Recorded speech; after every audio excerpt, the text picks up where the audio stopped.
The Adventures of Irvingman! Superman's pal Jimmy Olsen, as he's known in the comics, is apparently all growed up because we're calling him Jim Olsen today. And this story is about him. From the very first moment that Jim Olsen set foot on Moose Island off the coast of Maine to spend his vacation with his Aunt Louise Horn and his cousin Chris, he had a feeling that something was wrong. There were no mooses here. Aunt Louise's house was the only one on the island. A gray, weather-beaten cottage with the sea almost at the front door. Aunt Louisa herself seemed very nice. Jim hadn't seen her since he was a baby. Couldn't even recall what she looked like. But he did remember that big matte painting behind her house. It was his favorite part of the island. His cousin Chris, whom he'd never met before either, baffled Jim completely. He seemed deliberately unfriendly. Then he meets Alice, the housekeeper, who's a deaf-mute. She always looks sad. But the island has a lot to see and explore. There was the old lighthouse that had been deserted ever since Jim's uncle, Captain Horn, had drowned in a storm some 20 years before. Jim decides to take a walk and see what he can see, and that's when he hears it. Help! Help! I'm drowning! Oh! Call me a cynic, but that sounds like a talking bird, a mynah, or a parrot of some kind. Jim can't find the source of the call. Hey! Hello? What's the matter? Did I scare you? Well, a little. Come on down to the beach and give me a hand. Gotta get that stuff stowed away before the tide comes in. Say, you ain't the kid we was talking to last night. He was expecting Chris. He says, get on up to the house and tell Chris to get down here right away. Where's Jim? He went out for a walk. Did you tell him to keep away from the lighthouse and the beach? Yes, he promised me he wouldn't go near them. I don't like him snooping around. We shouldn't have let him come here in the first place. It was too late to stop him. Tell him you had an emergency. Something came up. Somebody got sick. Something broke down. The moose got away. There's lots of ways to keep him from coming there. You just don't have any imagination. It's lucky I remembered he was coming at all. Chris? There he is now.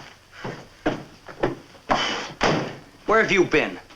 Sailor named Mac wants to see you. Where'd you see Mac? Out there in the woods. What were you doing in the woods? Taking a walk. Chris acts like he's about to beat Jim up when Aunt Louisa says, shouldn't you be getting down there to Mac instead? A couple of nights later, Jim sees something strange. Golly, the light's on. Jim Olsen, or Jimmy if you prefer, is what's known as a cub reporter. It's kind of like a reporter in training. You get some softball stories of your own to get some experience, but you spend most of your time shadowing the real reporters, watching what they do, asking questions, and generally being their gopher when you get the chance. All the while, you're learning how to hone your instincts and recognize when a big story is developing. And that's definitely a big story, because his aunt just told him the whole thing about being able to see the light some nights is just a myth. So they shouldn't be surprised when he goes looking for the story.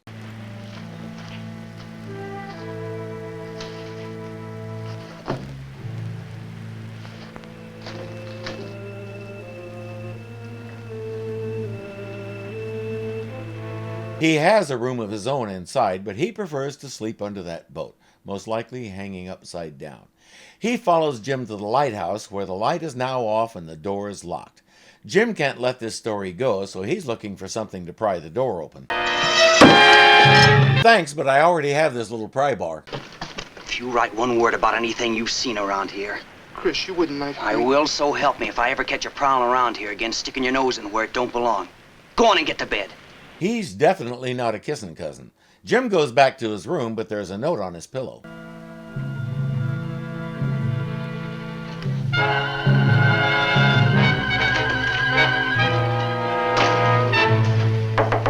Aunt Louisa? Aunt Louisa! Alice appears and signs that Louisa isn't there and he needs to follow her.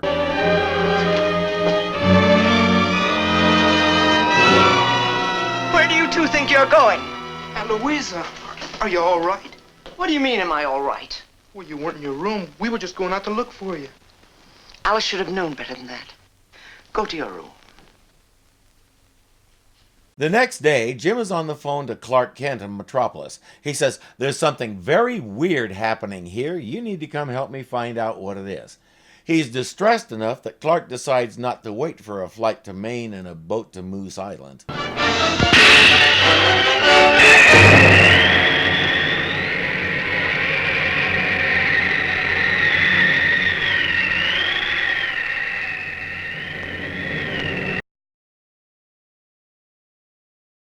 In the comics, Superman always super compressed his clothes and stored them in a pocket in his cape. Yet somehow they're never wrinkled, his shoes are always in perfect condition without the slightest blemish, and I wanted to know how he did that. And since he wears those tights and swim trunks under his street clothes when he's Clark Kent, I also wondered how difficult it is when he has to pee. This is one of the places where you heard that cry for help. It sounded as if it came from over there. Last night I heard it outside my window, and this morning outside the kitchen when I was phoning you. Mm-hmm. This was also where he ran into Mac. Clark wants to get a look at the beach and cave that Jim is forbidden to go near. Hopefully they can do this before Aunt Louise and Chris get back from a food shopping trip. It's covered about 20 hours of the day. You can only see it at very low tide. Gosh, it's dark in there. Mm-hmm. Uh-oh. What? Fog's rolling in fast.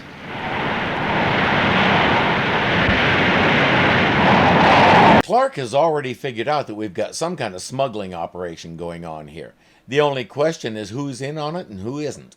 Have you got the letter your Aunt wrote you inviting you up here? Sure. Let's see it. And, here's the note. It was left on my pillow last night, too. Uh-huh. Handwriting's identical. Sure, Aunt Louisa wrote both of them. No, Alice did. And Clark knows it. He says, get me another sample of her handwriting. Ask her for a recipe or something. He sends Jim on his way, but says, I want to look around a little more. Keep in mind, they don't know he's there yet. He didn't exactly arrive by conventional means.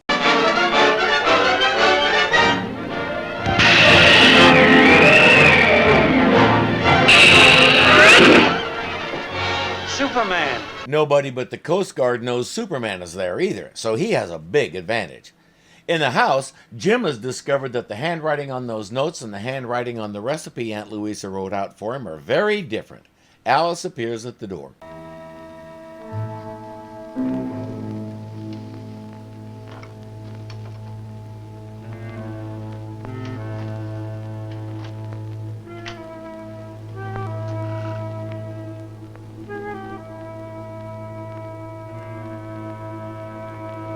I hesitate to put it this way, but that is young handwriting. The age Aunt Louisa is supposed to be, her handwriting probably wouldn't be that pretty. That's Alice's writing, I'll bet a used toothpick on it. But why doesn't she use these notes to tell him what's going on? Why pretend to be Aunt Louisa? He slips out the window and goes to the cave to try and find Mr. Kent.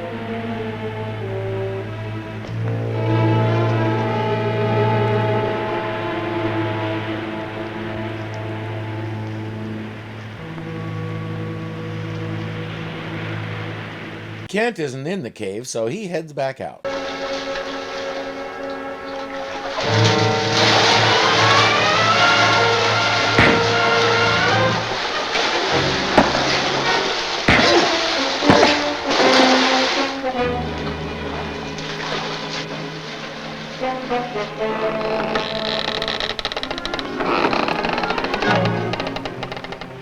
Or not. They'll leave him to drown when the tide comes in. He's at the portcullis calling for Mr. Kent. He doesn't have the good sense to go find the other end of the cave and see if there's a way out there. He survived because, just like Batman, he can hold his breath for 4 hours. Up at the house, they're hearing the horns of a Coast Guard cutter. Even with the fog to cover their movements, that could spell trouble for the operation. Come on, Mac, maybe we can hold him off. Aim at her gas tanks. You might blow her up. A lot of aiming you'll be able to do in this fog. That's my department. You stand by that contact switch and blow up the lighthouse if they get through. They can't do anything to us if they don't find any evidence. Chris, Alice is up there with her. That's her hard luck. I thought she was in charge. When did she hand the reins to him? He takes up a position and gets ready to fire on the cutter. See something? Yes. There's a man with a gun on the top of that hill. Fortunately, just like you, he doesn't have Superman vision, so he can't see you either. I can't see a thing. How do you do it? Shh. You hear that? I can't hear anything, I can't see anything. It's Jim. He's in trouble. I must go to him. We'll be there in a minute. I better take the wheel. A minute'll be too late. I'll see you ashore. Fly him to the cutter. They have medical people who can tend to him.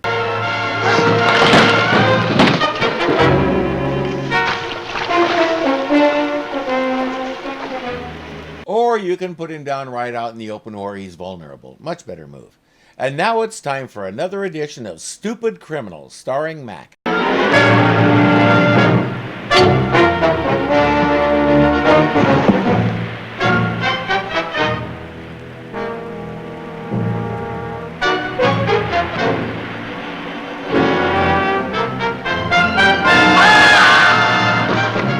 It was his final performance. Such a performance is usually called a swan song, but that wasn't exactly a swan dive he did. Jim is waking up and wondering what happened. Superman explains how he got out of the cave. What are Chris and Maxwell steamed up about that cave for anyway? That cave happens to be the subterranean entrance to the lighthouse, Jim. When the tide is right, they can float a boat all the way in and unload it underneath the lighthouse without anyone being the wiser. What's so wonderful about that? Well, if you're a smuggler, you want to keep what you've smuggled away from the authorities, it can be pretty important. Jim still hadn't put that together. That's why he's a cub reporter. Superman says that woman is an imposter. They're keeping your Aunt Louise captive in the lighthouse. Time to go through that cave and rescue her. Good evening, Mrs. Carmody. I hope I didn't startle you too much. That's the real Aunt Louise. She says, this is over.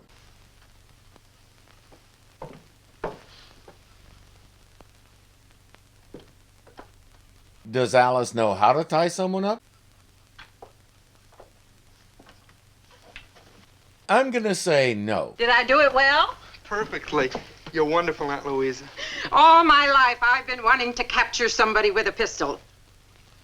Say, where's that handsome Superman? Oh, he went out to find Mr. Kent. Well, now, if I was just 30 years younger... If you were 30 years younger, he'd probably still prefer Lois Lane, but you can give it a shot. Who knows? Well, if it isn't Mrs. Carmody's boy, Chris. Good evening, Lieutenant. Good evening, Mrs. Horn. You mean he isn't my cousin Chris? Heaven forbid. He's Mrs. Carmody's boy. The real cousin Chris is in the service. She doesn't say where. Mrs. Carmody was her housekeeper until Chris left. Then they started all this other nonsense. Who's that? Mr. Kent. Mr. Kent, this is my real Aunt Louise. So I gathered. My, but he's handsome, too. As a matter of fact, he looks like... Lieutenant. I like how it takes a randy little lady to notice that. I guess unless you're on the prowl, you don't look that closely. The lighthouse is loaded with contraband merchandise. Silk, leather, English china, silverware. Cases of it. You want to take a look? They'll head up there to catalog everything, plus disarm the dynamite these guys planted to destroy the lighthouse if they needed to. Help! Help! I'm That's it, Mr. Kent. I told you I heard it. Well, why don't you open the door and let him in? Open the door and let him in. Oh, men. You can never get them to do a thing without an argument. Poor Peter. He probably hasn't been fed for weeks. Shush, you old fool. Help! Help! I'm Told you. Until next time. Video by Harry Harrison. Audio by Morris Morrison. Wardrobe and makeup by Alice Allison. Your announcer has been Peter Peterson.